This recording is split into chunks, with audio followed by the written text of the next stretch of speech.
Loïc, alors écoutez, pour l'instant, le bilan reste un peu incertain.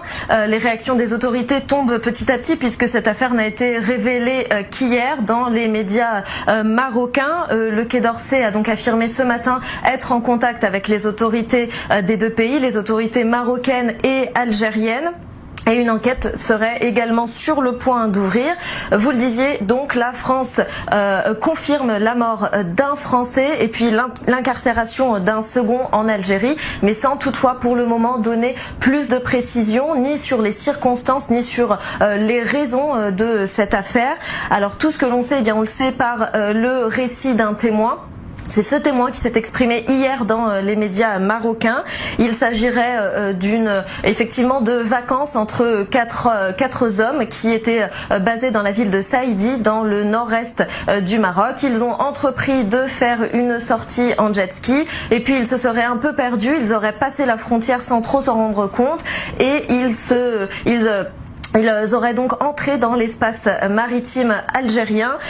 Une fois sur place, eh bien, ils n'ont pas pu faire demi-tour faute d'essence. C'est à ce moment-là qu'ils auraient vu un Zodiac algérien arriver auprès d'eux, zigzaguer pour tenter de les faire tomber. Et puis, ce Zodiac aurait ouvert le feu sur eux. Et selon ce témoin, eh bien, ce seraient deux hommes qui aurait été tué sur le coup et un troisième qui aurait donc été emporté sur le Zodiac. Ce quatrième qui est donc le témoin aurait quant à lui été récupéré par la marine marocaine.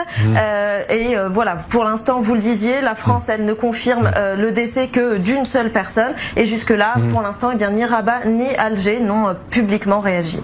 Alors rapidement Hélène, cette affaire est surtout révélatrice des tensions de plus en plus croissantes et prononcées entre les deux pays. Tout à fait, ça fait déjà quelques décennies que le torchon brûle entre les deux pays. Depuis 1994, les frontières entre ces deux pays sont fermées. Et puis depuis août 2021, eh bien, toutes relations diplomatiques ont été rompues. L'Algérie accuse le Maroc d'actes hostiles. Et puis il y a aussi ces grandes discussions en ce qui concerne la souveraineté du Sahara occidental.